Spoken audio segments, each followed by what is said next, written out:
الرحيم مالك يوم الدين صراط المستقيم صراط الذين أنعمت عليهم غير المغضوب عليهم ولا الضالين. أعوذ بالله من الشيطان الرجيم. بسم الله الرحمن الرحيم. الحمد لله رب العالمين بارئ الخلائق أجمعين باعث الأنبياء والمرسلين، والصلاة والسلام على إمام القبلتين ونبي الحرمين وأفضل الثقلين وجد الحسن والحسين، الذي سمي في السماء بأحمد وفي الأرض بأبي القاسم محمد، وعلى أهل بيته الطيبين الطاهرين المعصومين الصادقين، والذين ذهب الله عنهم الرجس وطهرهم تطهيرا.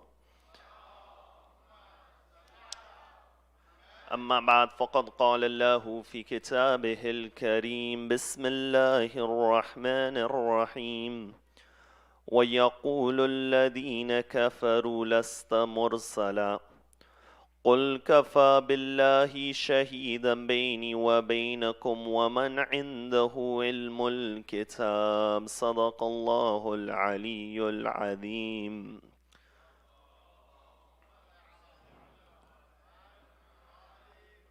For the love of Ahlul Bayt alayhimus salam, sallu ala Muhammad wa ali Muhammad.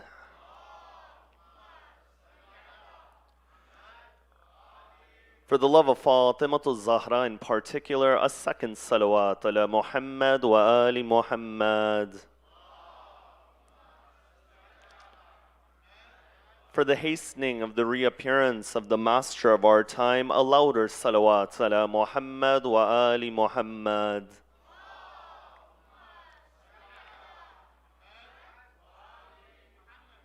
The verse in question is chapter 13, verse number 43, the final verse of Surat Ar-Ra'd.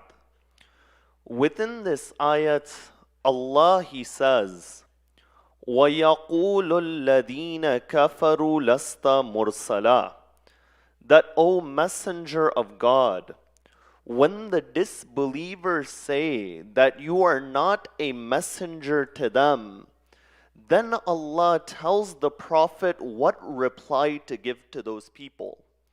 He says, قُلْ, say, كَفَى بِاللَّهِ شَهِيدًا بَيْنِي وَبَيْنَكُمْ وَمَنْ عِنْدَهُ عِلْمُ الْكِتَابِ, that enough between me and you as a witness is, number one, Allah, and number two, that individual who has been given the knowledge of the entire book. When one examines the works of tafasir and commentary, you'll find that a number of different views and a number of different opinions have been given as to who is this individual who has been given the knowledge of the entire book, and by virtue of being given the knowledge of the entire book, this individual's status is so great in the eyes of Allah that next to the witnessing of Allah, this man is a evidence and a witness to the messengerhood of Rasulullah. Now, when one examines the different views and opinions as to who this individual who has been given the knowledge of the totality of the book was, you found that some mufassirun, they came forth and said that this is in reference to Abdullah ibn Salam and At-Tamim al-Dari and As-Salman al-Farsi, and those individuals who were Christians and they were Jews. They had the knowledge of the Bible and the Torah, and they became Muslim, and by virtue of that knowledge, you find that they give a witness and an evidence to the messengership of Rasulullah. Now you see, this theory, it's not a bad theory. But there's only one problem and one issue. Abdullah bin Salam becomes a Muslim in Medina. At-Tamim Dari becomes a Muslim in Medina. When you look at the verses about Medina, the verses about Medina differ from the verses about Mecca. The verses in Medina, because the Rasulullah would encounter the Christians and the Jews, you find that it would be in reference to their practices and their attacks against Islam at that time. But this ayat is not an ayat and a verse which was revealed in Medina, rather it was revealed in Mecca. In other words, that individual who has the knowledge of the book is such an individual that in Mecca he was with Rasulullah, in Medina he was with Rasulullah. In other words, from the second level, you found another group of Mufassirun said that this is about those who had knowledge of the Quran. I say, if this is about those who have knowledge of the Quran, is there any other companion about whom Rasulullah said, Ana Madinatul Ilm wa Aliyun Babuha? That I am the city of knowledge and Ali is its gate. In other words, there is no other companion who sat on the mimbar and said, Saluni, Saluni, qabla an tafqiduni. That ask me before you lose me. I was with Rasulullah in Mecca and Medina. And I know those verses of the Quran that were revealed in Mecca, and I know those verses that were revealed in Medina. And I know those verses which were revealed in home, and I know which verses were revealed in travel. And I know which verses were revealed in the battles, and I know which verses were revealed in the time of peace. In other words, if you are saying that the knowledge of the book over here is the knowledge of the Quran, there was only one individual who was raised in the house of Rasulullah, and at every moment when the Quran was revealed, Rasulullah would inform him about that reality. And you find that individual, when we look at the tafasir, whether you find Tafsir al-Burhan quoting from the Tafsir of At-Ta'labi, or we look at As-Suyuti, who is not a Shia scholar, quoting in his work Ad-Durr al-Mantur from Jabir ibn Abdullah al-Ansari, from Ibn Abbas, from Abu Sa'id al-Khudri, that individual who has been given the knowledge of the book is none other than Amir al-Mu'mineen Ali ibn Abi Talib alayhi salam. So you find from the first level, based upon the hadith, and based upon the fact that this verse was revealed in Mecca, the claims of other individuals who became Muslim in Medina does not apply to this ayat, and only Amir al-Mu'mineen is that application. But from the second level, I made a discussion point yesterday which I'll expand upon. You know, in mantiq and ilmul logic, we say that a dalil, an evidence, has to have a compatibility with the claim. We say لزوم التناسخ بين الدليل والمدعى, that this is a very simple principle. I gave the example that if you want to know if water boils at 100 degrees Celsius, then you're going to use the methods of chemistry and science. You're going to experiment, and time again, you'll see that it boils at 100 degrees Celsius. If you want to know if the three sides of a triangle, the three corners, they're the same degrees as two lines, then you find that you'll use the evidence of mathematics. Over here, the principles of science can't apply to math, and the principles of philosophy can't apply to math. But over here, the claim is what? The claim is that Rasulullah is a messenger. وَيَقُولُ الَّذِينَ كَفَرُوا لَسْتَ مُرْسَلًا, that when they say you are not a messenger, Allah is telling the Prophet, bring forth your evidence. So whatever the nature of messengership is, the evidence must have some sort of suitability, some sort of comparability, some sort of relation with that. And when we look at the ayat of the Quran, how has messengership been described? Rasulullah says, "Innama ana basharum mitlukum," that I am a human like you, yuha ilay, except for that wahi and revelation has come down upon me. That Rasulullah is saying that I am a human being, yes, but my reality is that wahi and revelation, it comes upon me. In other words, the fact of him being a messenger is because he has a connection with the unseen, with the ghaib. That revelation is something which comes from Allah. In other words, if this is the reality of messengership, that it has a connection with the unseen, then that evidence for messengership of Rasulullah has to come from the realm of the unseen. That's why what is the dalil and the messengership? What is the dalil and evidence for messengership? The dalil, the evidence for messengership is a mu'jiza and a miracle. So if an individual in the Quran has been described as an evidence for the messengership of Rasulullah, then that individual himself must be a miracle. That individual himself must have a connection with the ghaib. And you find that individual himself is a mu'jiza which is given by Allah. So you find that this is that next level of the discussion. But from the third level of the discussion, the question it comes up is that in what sense is that individual who is given the knowledge of the book a miracle? You see, over here within this verse, there are two evidences which were mentioned. It says, "Kafa billahi shahidan baini wa bainakum waman indahu ilmul kitab."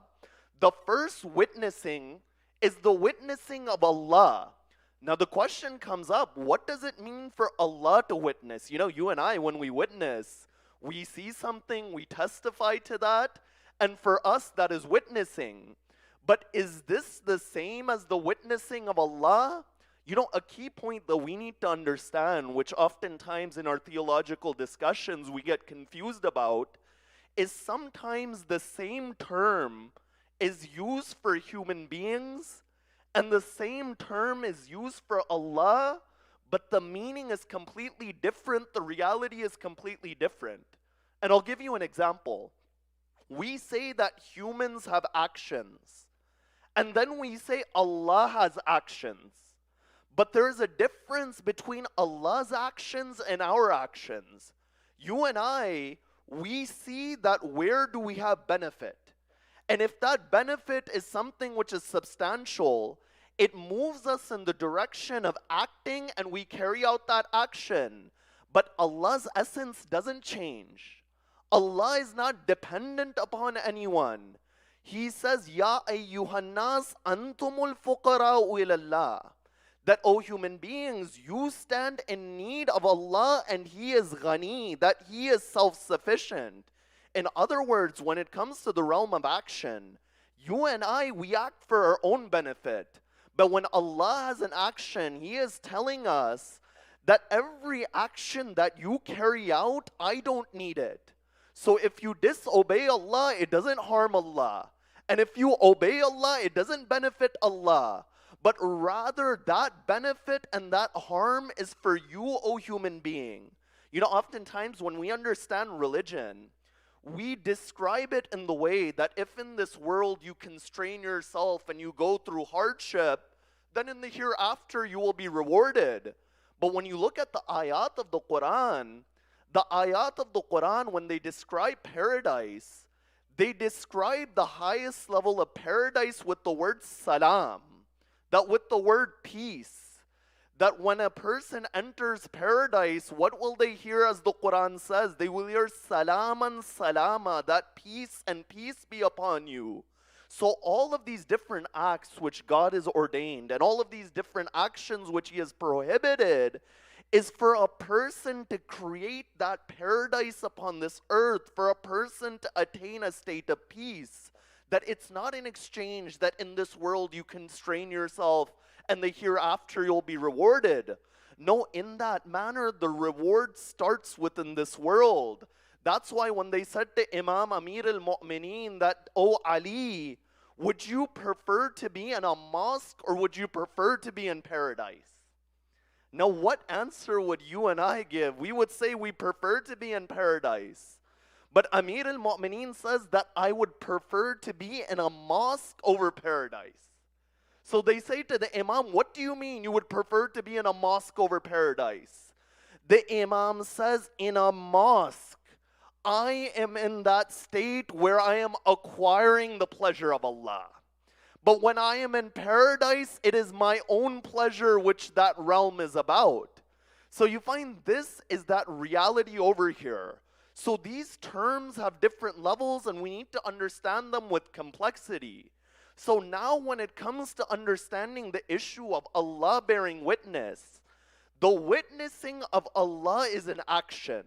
So when it says that Allah is a witness for the messengership of Rasulullah, Allah is saying that I am giving you two miracles, O Rasulullah.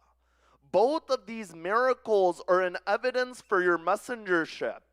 Number one is that miracle of Allah, the Quran.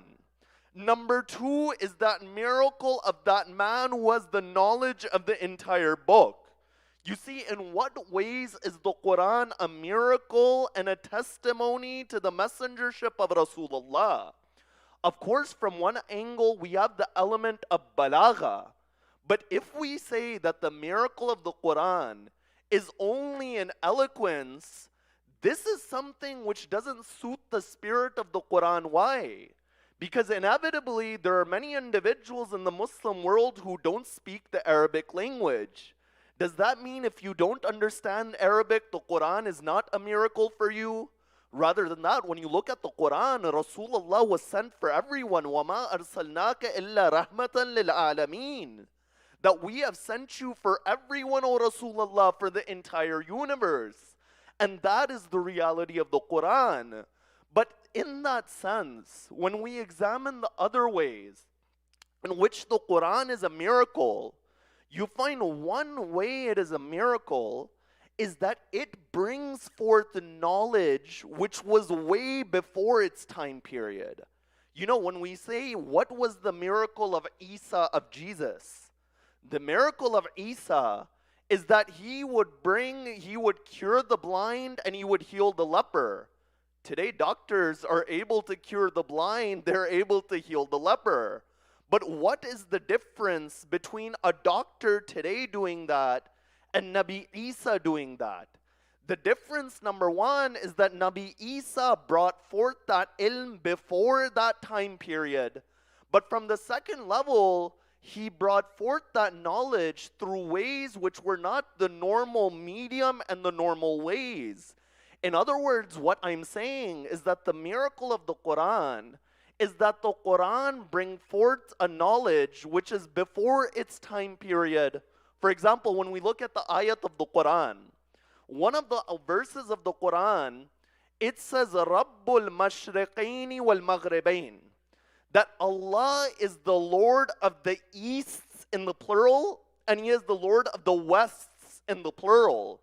You know, at that time, you find the prominent theory was that the world is flat. Even though there were a lot of ancient people who said the world was round, but there were many civilizations who said the world was flat.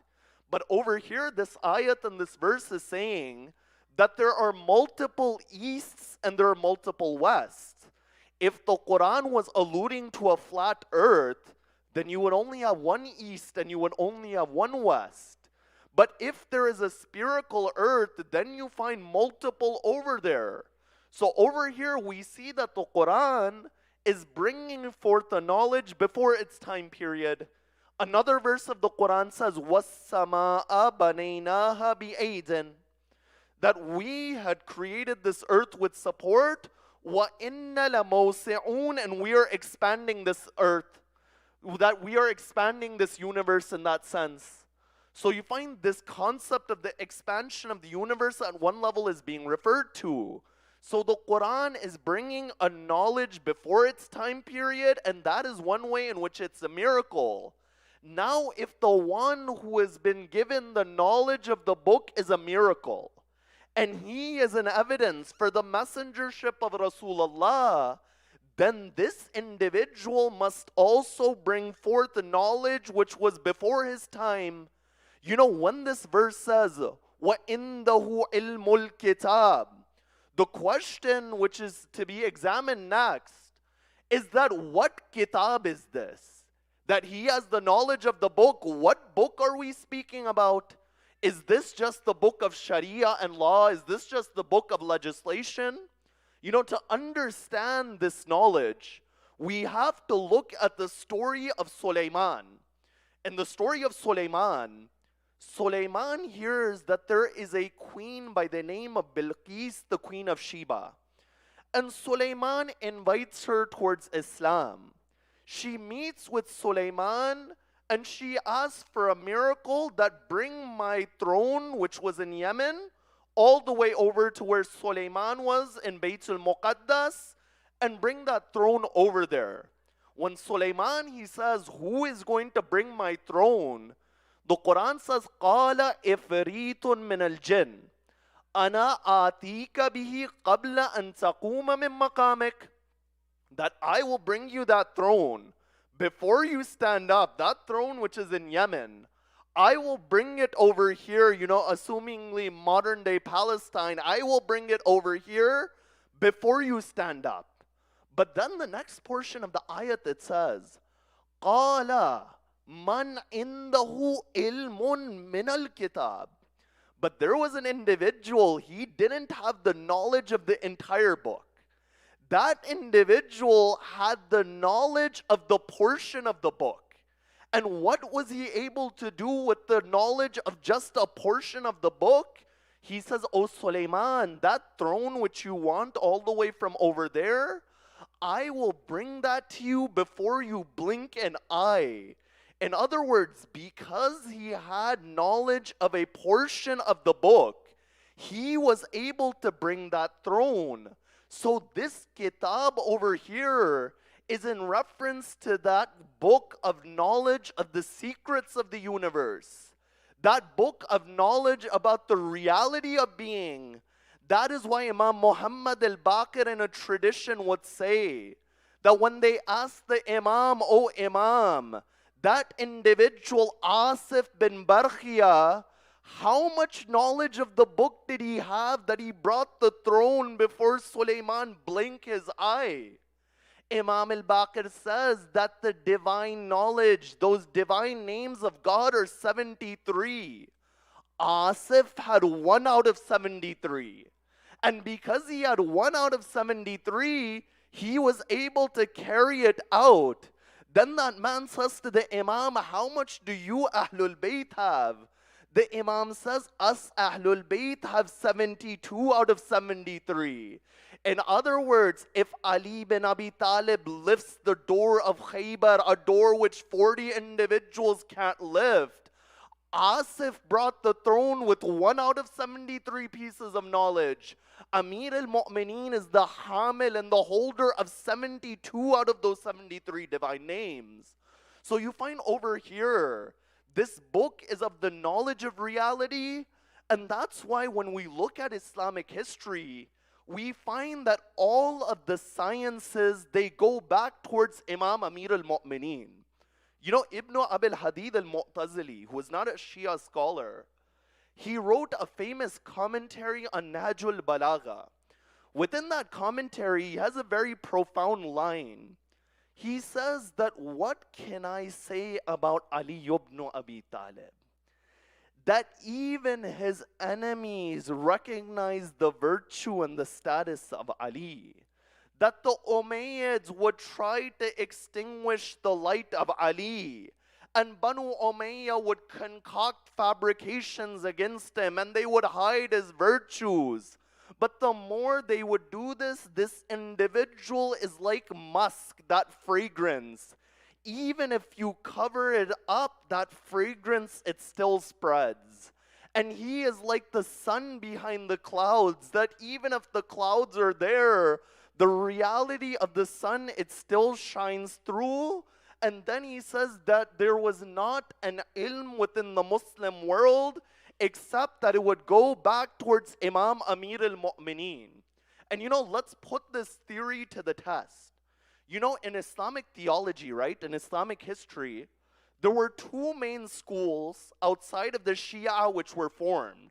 Number one was the Mu'tazila, and the other was the Ash'arites.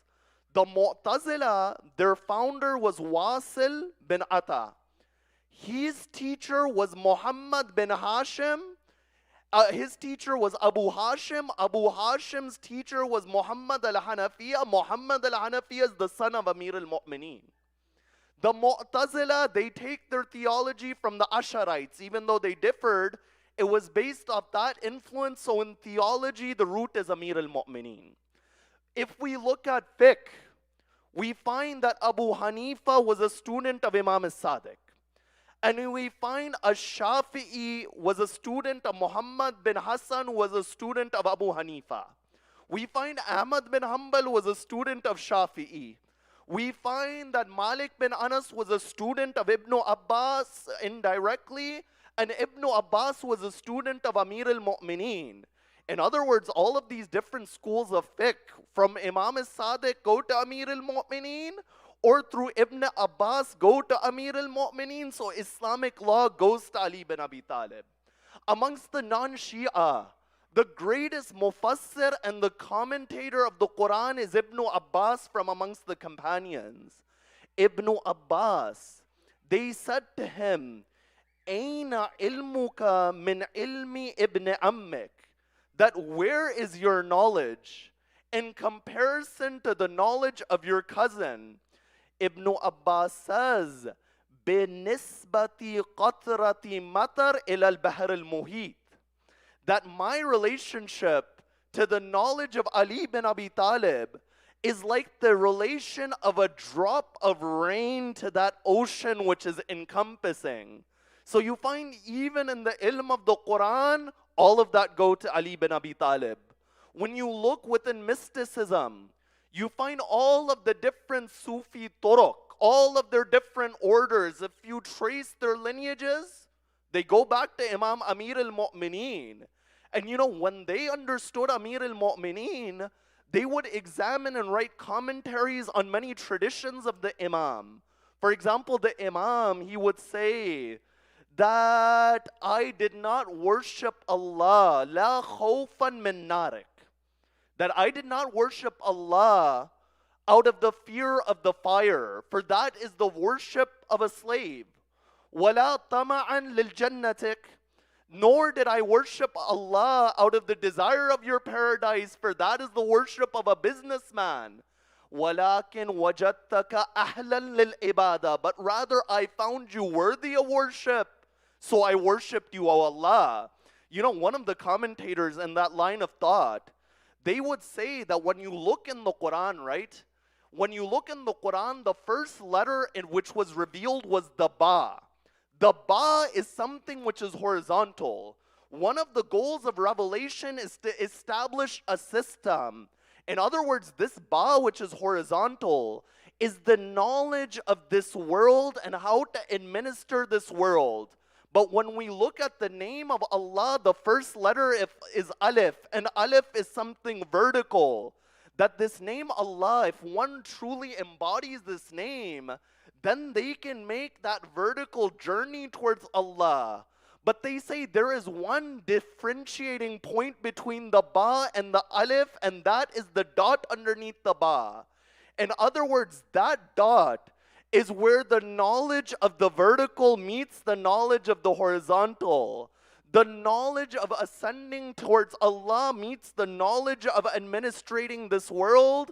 And Amir al-Mu'mineen would say, Ana nuqtatul lati tahta al-ba, that I am that dot underneath the ba. In other words, if you want your affairs of this world to be sorted, hold on to Ali bin Abi Talib. And if you want your affairs of the hereafter to be sorted, hold on to Ali bin Abi Talib. You know, this is that Imam.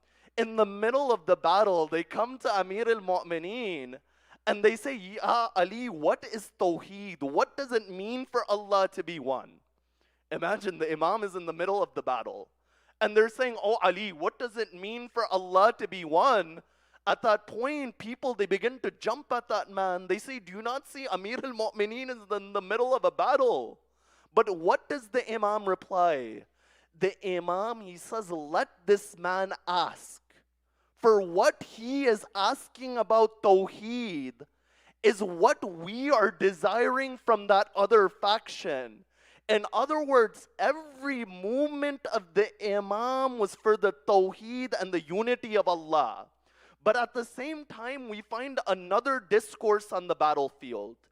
Another place in the battlefield, you find in the Battle of Jamal, a man wanted to distract the Imam. So he says to the Imam that what is Islam? You know, if I asked you what is Islam, 30, 1 hour, 2 hour discussion, we might speak the entire night and we won't come to the conclusion. But when they asked Amir al-Mu'mineen, Ya Ali, what is Islam? The Imam summarizes it in 2 sentences. He says that Islam is huququllah wa huququl abd. That Islam, number 1, is the right of Allah, and it's the right of the creation of Allah. So you find these traditions, which have been held onto by these groups, goes to show they found Amir al-Mu'mineen as the source of spirituality. Even within the Muslim world, you find that there is a concept called futuwa. Futuwa, those of you who speak Farsi, they call it Jawan Mardagi. What futuwa means is that a person who is chivalrous is seen as a hero. Hero in the original sense of the Greek word, it meant an individual. No matter what happens, that individual will always do the right thing. And that person in the truest sense is a hero.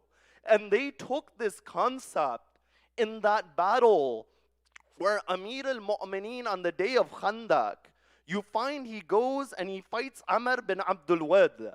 And as they're watching Amir al-Mu'mineen, he steps away and then he comes back to Amr and he finishes him.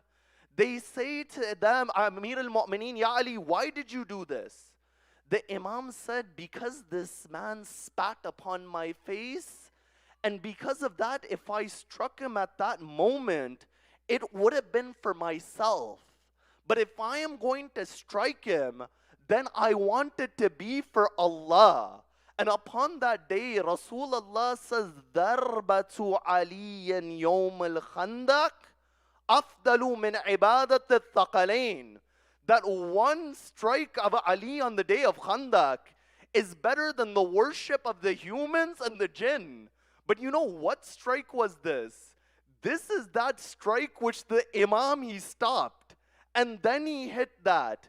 That strike of Amir al-Mu'mineen had so much ikhlas and sincerity that if everybody worships on one side, there is no comparison to their worship and that one amal and the action of Amir al-Mu'mineen. So you find in this sense, Amir al-Mu'mineen is the master of spirituality. But further than that, when it comes to the knowledge of the Imam being a miracle, we within our aqaid and our belief, we don't say that the knowledge of the Imam is just limited to the Sharia or the law. You know, in other schools of thought, there's a hadith that a man comes to Rasulullah, he asks him about farming. And Rasulullah gives him advice, and the man, he loses his crops.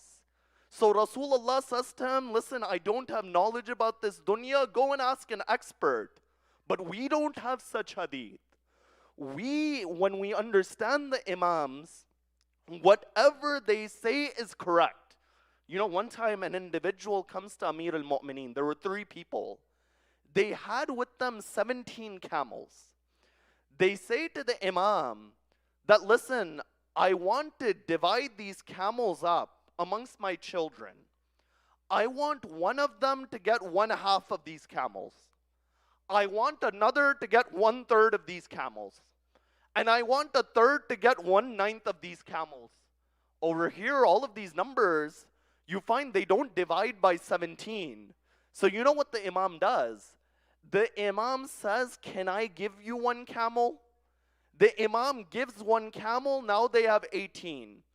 The Imam says, as for that son who will receive 1/2, and I'm going to ask you to count with me. As for that son who was given 1/2, he gets 9 camels.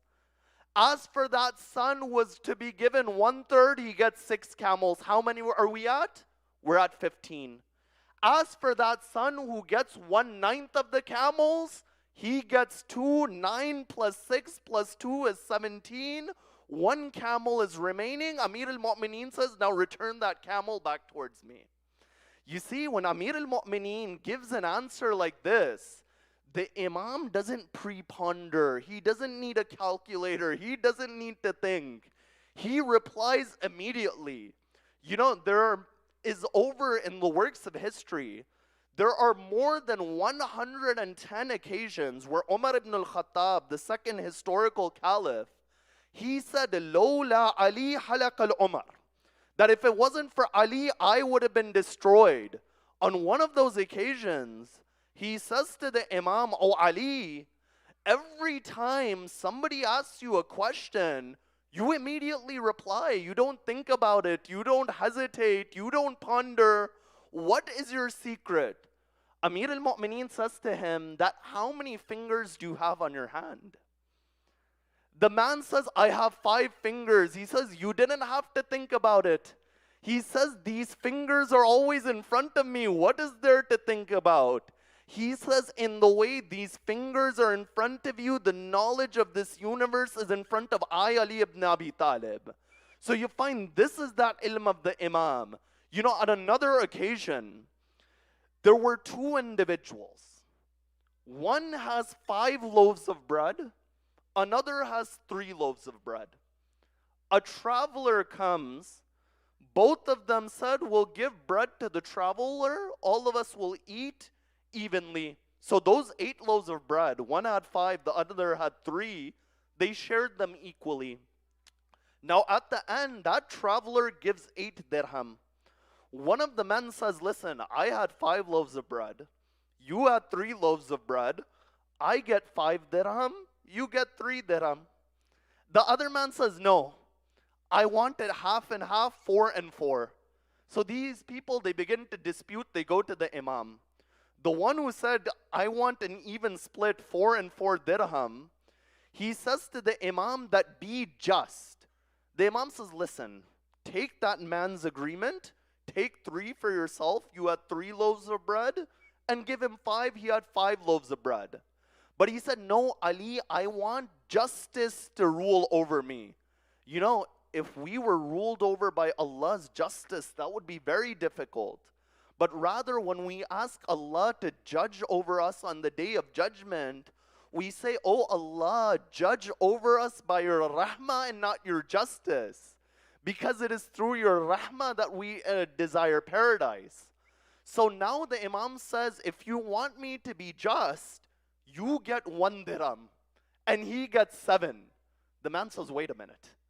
I had 3 loaves of bread. He had 5. Now you're telling me the just thing is I get 1 coin, he gets 7? The Imam says, listen, these 8 bread, right? You divided it amongst 3 people into 3 portions. 8 times 3 is 24. Each of you ate equally. Everybody ate 8 portions, because 8 loaves of bread are divided into 3 and everyone had 8. Now that man had what? He had 15 pieces, because he had 5 pieces of bread multiplied by 3, cut into 3, a total 15.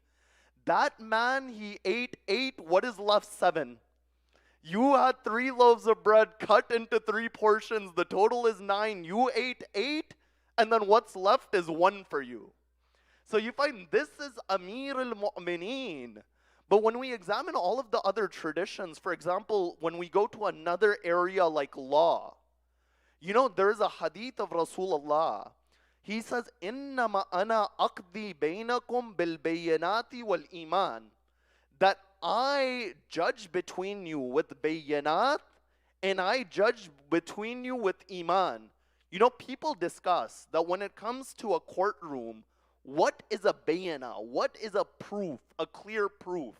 Some said a bayyana, a clear proof, is only the witnessing of two just males or one male and two women.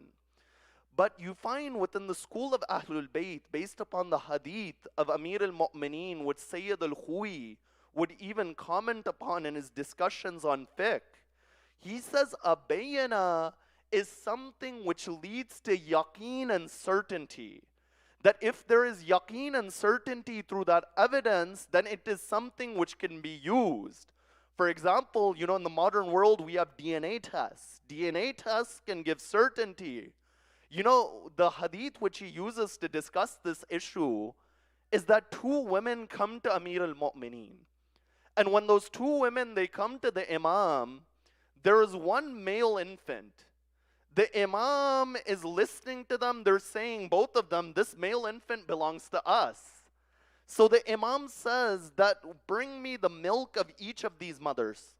When the milk was brought, that milk which was heavier, the Imam says it belongs to the mother who gave birth to the male child. They said, Ya Ali, how do you know this? The Imam says, the Quran says, Ad-Dakar Haddul Untayain, that a male's proportion is twice to the a female. So in that sense over there, you find the Imam shows that a person, if they have something which can give proof, this was an evidence of the knowledge of the Imam. You know, after that, when we come to a different area, we find that the Imam begins to show his reality within the realm of administration. You see, people in this world, we consider them virtuous because they gained a knowledge in one or two fields. But the Imam is that individual that in every field his knowledge was something which was miraculous. That's why Khalil ibn Ahmad al-Farahidi, the writer of the first Arabic dictionary, when he was asked to write about Amir al-Mu'mineen, he says, احتياج الكل إليه واستغناؤه عن الكل دليل على أنه إمام الكل في الكل.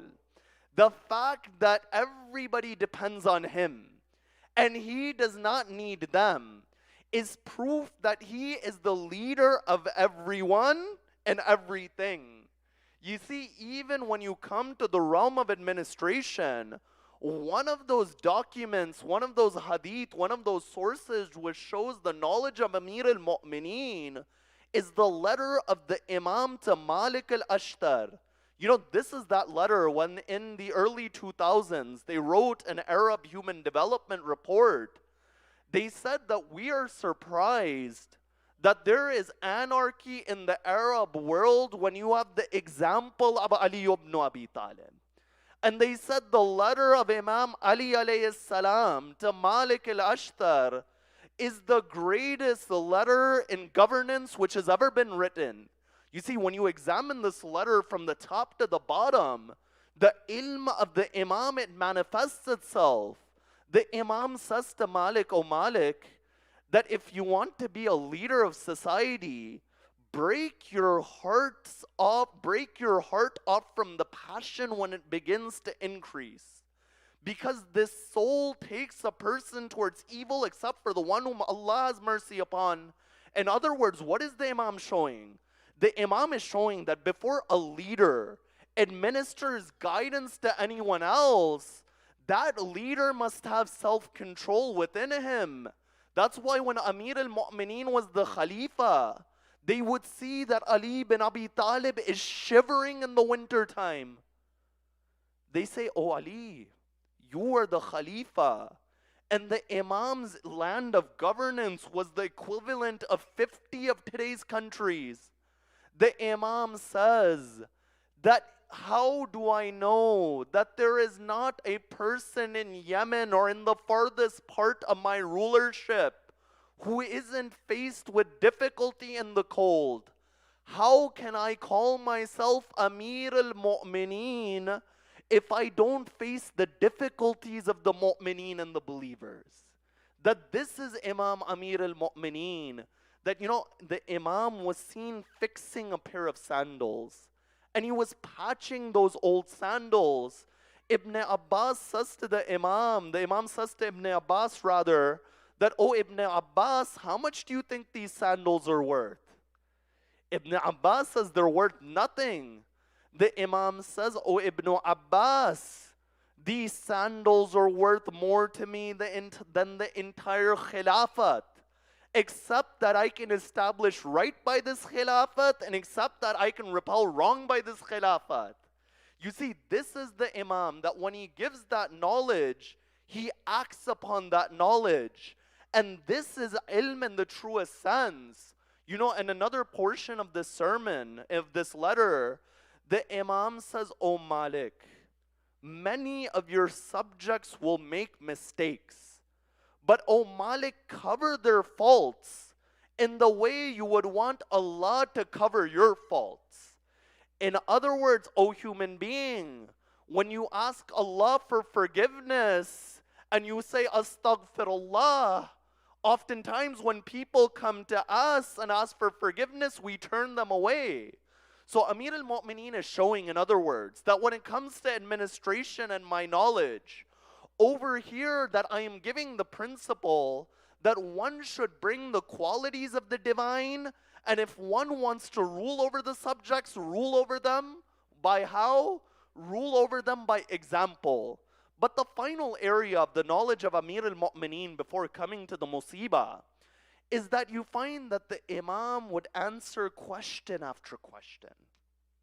Ka'b al-Ahbar, one of the Jews, he comes to the Imam, he says to the Imam, "O Ali, name me that individual who does not have a father, and name me that individual who does not have a tribe, and name me that spot which doesn't have a qibla."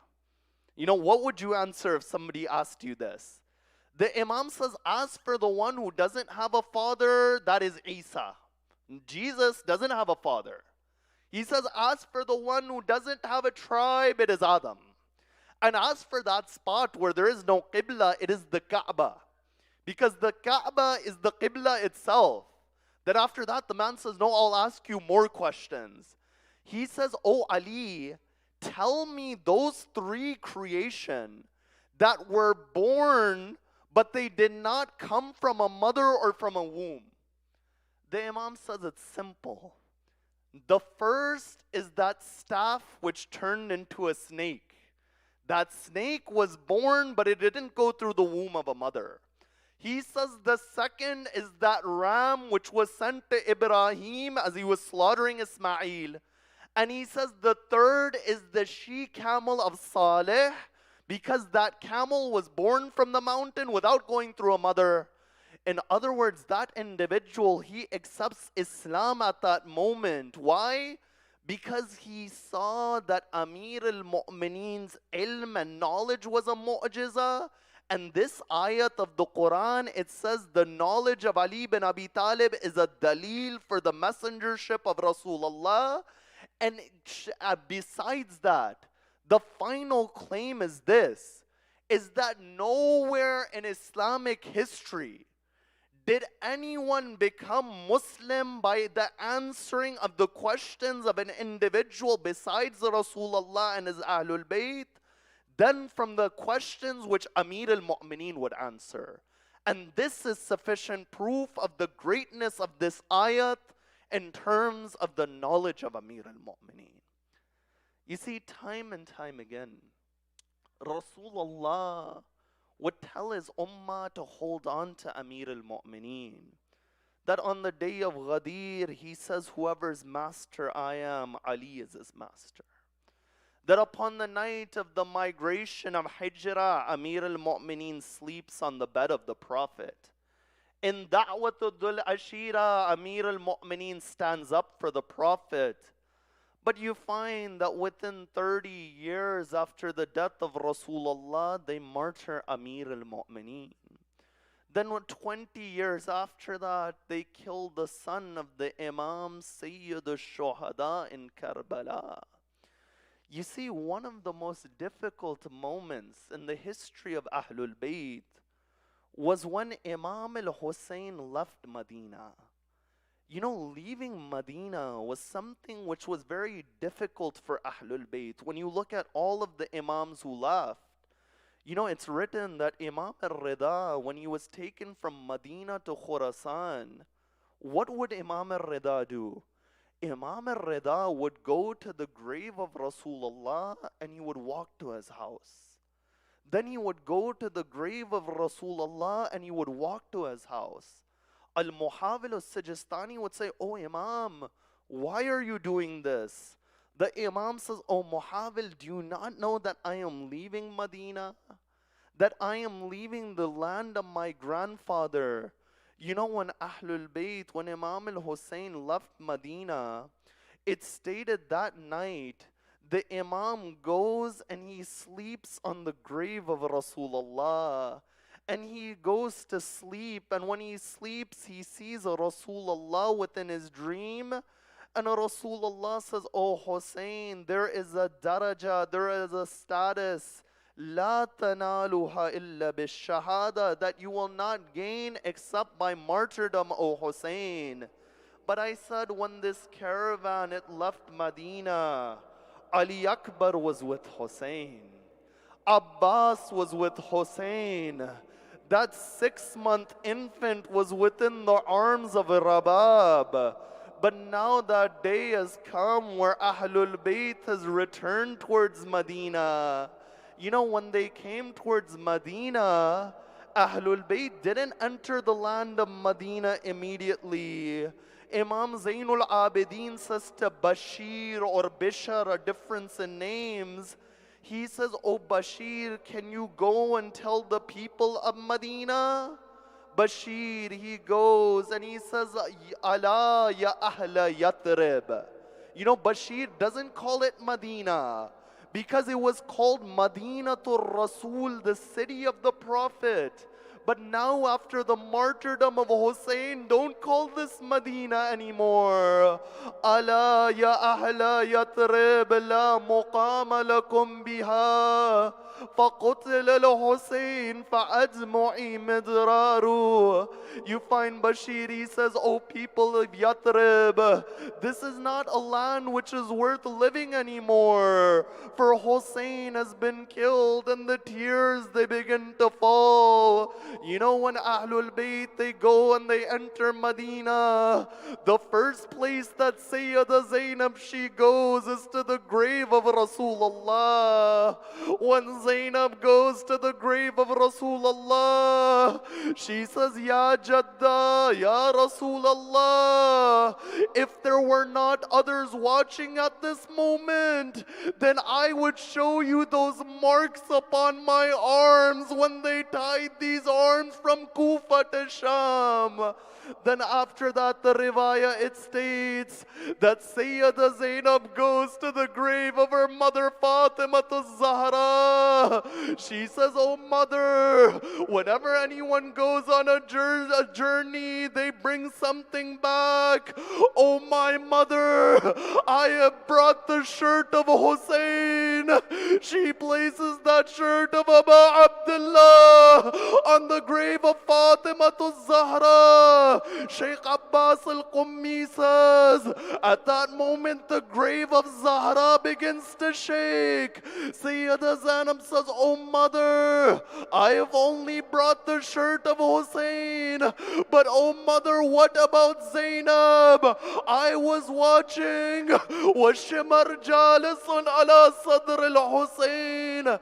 After that, that moment it comes where Sayyida Zainab, she returns to her home. When Sayyida Zainab, she returns to her home, Abdullah says, "Oh lady, why are you entering my house? Zainab isn't within this house."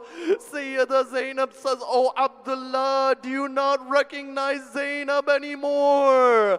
You know, one more individual comes to Sayyida Zainab. as Sayyida Zainab is within the house, Baneen, she comes to Sayyida Zainab.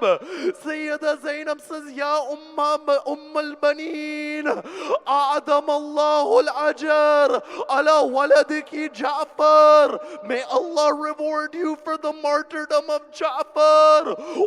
Baneen says, Akhbirni an al-Hussein, tell me about Hussein. Then after that, Sayyida Zainab, she says, Wa Abbasa, may Allah reward you for the martyrdom of Abbas. Baneen says, no, tell me about Hussein. Sayyida Zainab says, Al-Hussein qutila atshana. Oh Baneen, Hussein was killed in Karbala. But you know, after that, one final moment, that daughter of Imam Al-Hussein was left in Madina, comes to Sayyida Zainab. When Fatimatu Sughra comes to Sayyida Zainab, she says, oh my aunt, where is my father? Sayyida Zainab says, your father has been killed. She says, oh my aunt, where is my uncle Abbas? She says, Abbas has been killed. She says, where is my brother Ali Akbar? She says, Akbar has been killed. But then after that, you find Fatimatu Sughra. She begins to go from woman to woman. She's looking within the laps of each of the women. Sayyida Zainab says, oh Sughra, what are you looking for? She says, I'm looking for the infant, that 6-month infant. Sayyida Zainab says, oh Fatima, appointed come on the day of Ashura, your father was asking for water.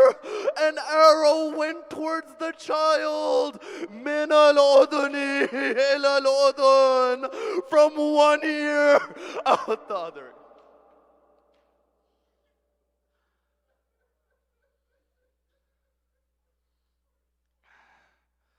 Ala la'natullah ala al-qawm al-dhalimin. Ya Allah, we ask through the rights of Ahlul Bayt, wherever they're sick and ailing, cure them. Wherever they're in need of many difficulties, different hajat they have in these difficulties, granted towards them. I pray for the members of this community, for the volunteers who have made this program possible. I pray for the success of each of you, as well as for these children and these mothers over here. It's not easy coming to these majalis when you have small children, but in the way that our mothers instilled the love of Ahlul Bayt within us, I pray that they are successful in instilling the love of Ahlul Bayt within their children. And we pray for the hastening of the reappearance of the 12th of Ali Muhammad. If there were any shortcomings within these lectures, please forgive me. And I continue to pray for the success of this community. ربنا تقبل منا إنك أنت السميع العليم.